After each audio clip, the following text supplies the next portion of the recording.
So this is an exercise on unitary matrices.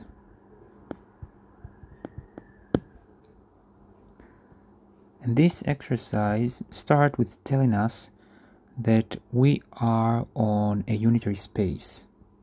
So let V be a unitary space, namely an inner product space over the complex numbers.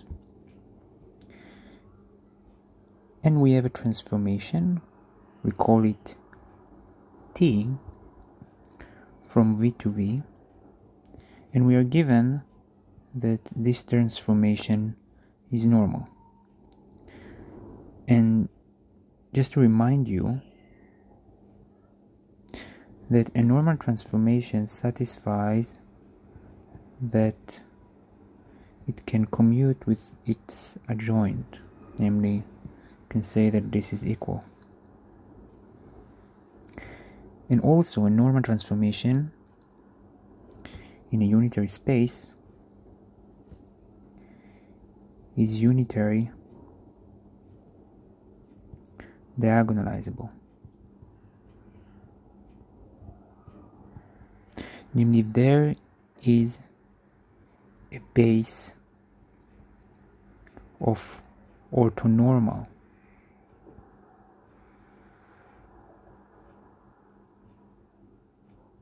eigenvectors for this transformation in which it is in a diagonal form.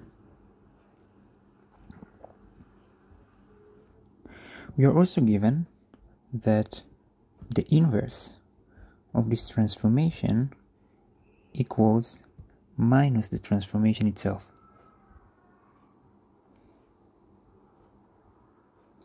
Now, after all of this, we need to prove that T is unitary.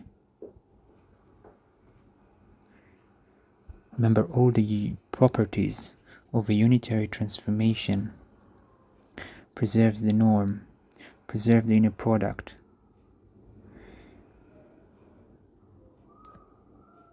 commute with its adjoint and equal to the identity matrix when multiply with its adjoint. Its eigenvalues are absolute value of 1. It transforms one orthonormal base to another orthonormal base. So we need to show that T is unitary. After all this space unitary, T normal, and the inverse equals minus the transformation. From this we should conclude that the T we are talking about is unitary transformation. So let's start. We start by what we are given. This. The inverse equals minus the transformation. From this we can conclude that T minus 1 plus T equals 0. Now let's multiply by T from the left, let's say. So we get I plus T squared equals 0.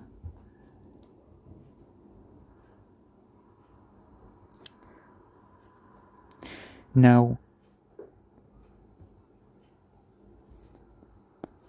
let V be an eigenvector of the transformation T, and we know we have one like this. Remember that we are over the unitary space. It's a complex space. We have an eigenvector. So I can say, taking this, that I plus t squared, if I take this eigenvector, in one hand it equals 0, because it's just taken something that equals 0 and multiply it by a vector v, which is an eigenvector, namely v, remember, is not 0. Any eigenvector is not the 0 vector, by definition, for an eigenvector.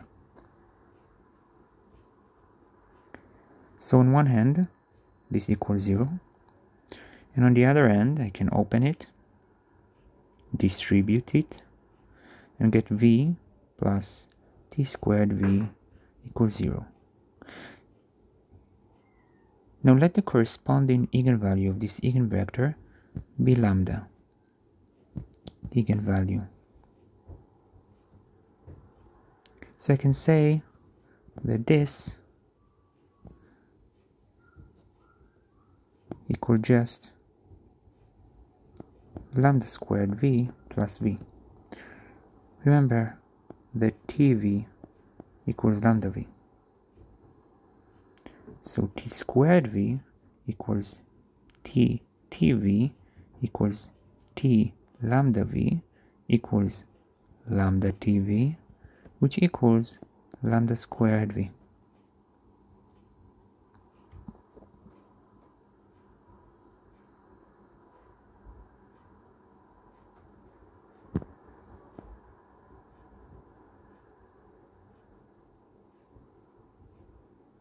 So I can say that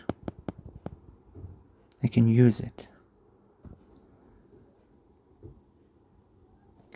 Therefore I can say that this is equals lambda squared plus 1 v, and this equals 0. But v is not 0 because it's an eigenvector. So what must be 0 is this part. So lambda squared plus 1 equals 0. So lambda squared equals 1 is 1. So lambda equals plus or minus the square root of minus 1. Now by definition, the square root of minus 1 is I. Therefore plus or minus just I.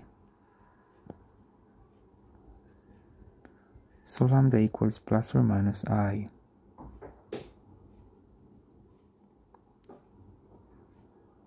And this is the eigenvalue of t for some eigenvector v.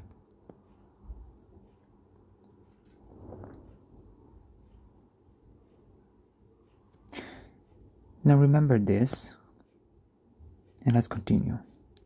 Remember that we are given that t is normal. From this we can conclude that there is an orthonormal base B of eigenvectors.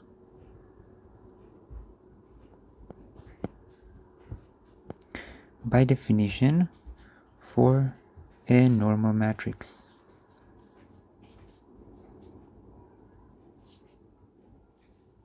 So this is the base of eigenvectors.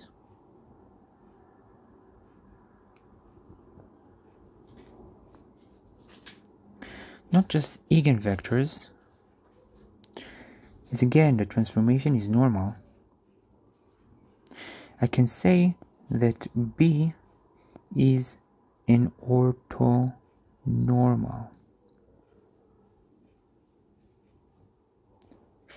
base of eigenvectors.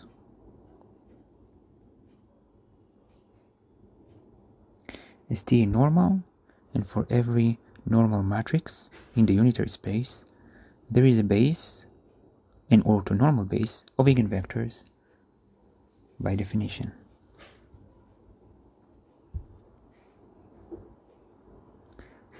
So let's take this orthonormal base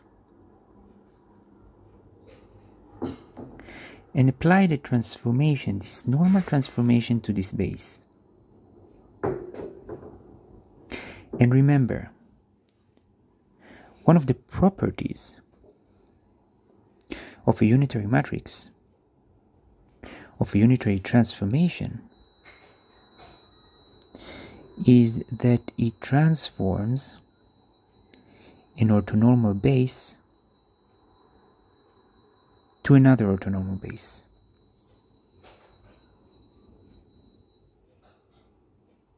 So let's see what happens when I take the transformation and apply it to the same vector vi. Of course, for all the i's until n. Okay, so vi is an eigenvector of t, and we know what can be the eigenvalue. We found it. The eigenvalue is plus or minus I. So I can say that this is plus or minus the eigenvalue I, vi, and again plus or minus I, vi, with the same sign with both sides, because it's the same eigenvalue. The eigenvector is the same.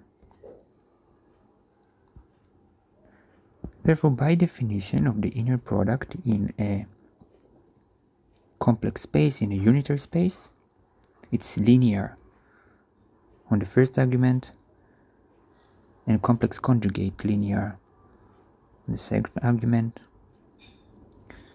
So it's plus minus I times minus 1 plus or minus I, or if you want maybe more precisely,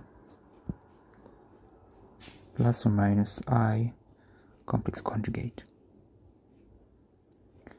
and vi with vi. Now remember a little fact. If you take I times I complex conjugate, you get the modulus of I, which equals 1. Remember this fact and let's use it.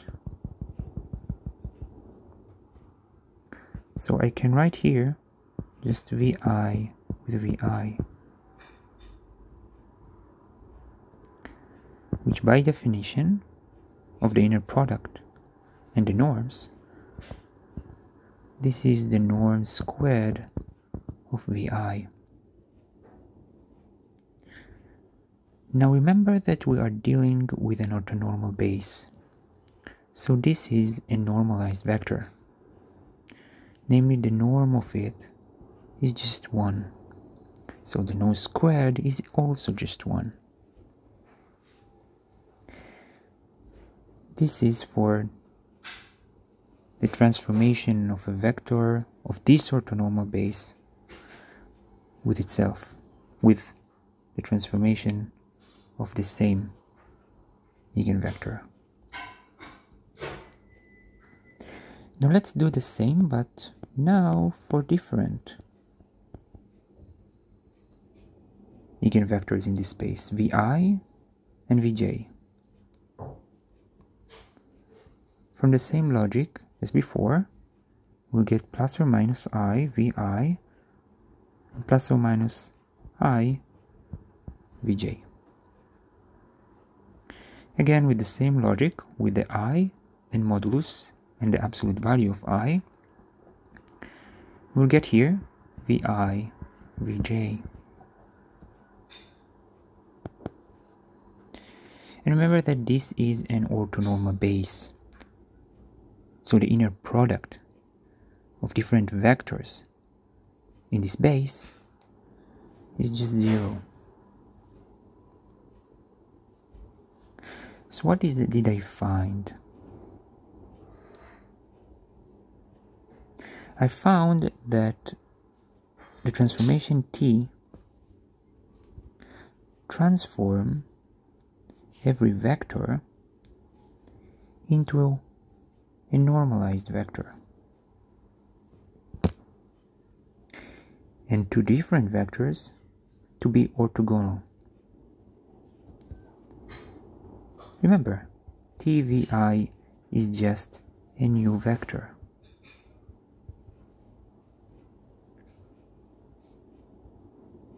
So it took B, this t, and transformed it to be tag. Every vector here transformed into tvi. I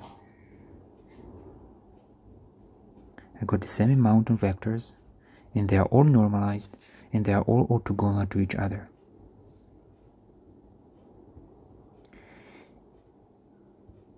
B was an orthonormal base.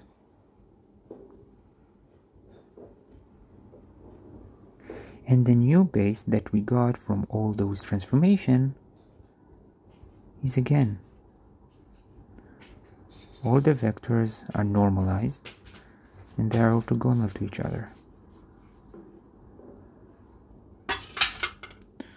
So T transforms an orthonormal base to a new orthonormal base.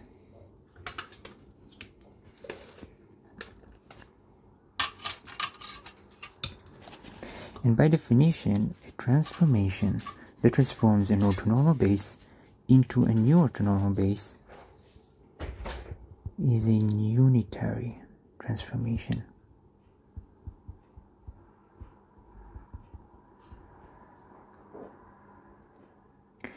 Therefore, as T does that, we can conclude that T is a unitary transformation. It transforms an orthonormal base into an orthonormal base. So T is unitary.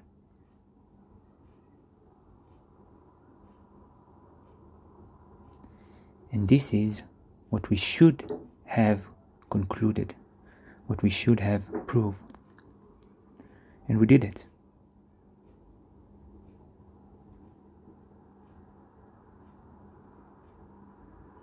And this is it.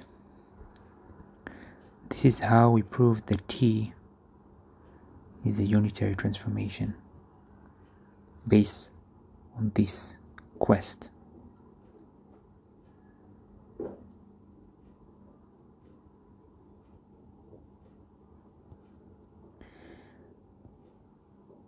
We took what is given, used an eigenvector, got the values for the eigenvalues. As it is normal, it has a base of eigenvectors, which is orthonormal. We looked on the vectors that the transformation T transform this orthonormal base. We showed that the new base, the new set, is an orthonormal set, and we have enough vectors. It works on a base, so we got an orthonormal base. So T transformed one orthonormal base to another. So by definition, T is unitary. Thank you very much. If there are any mistakes or correction, please tell me. Thank you all, and that's it.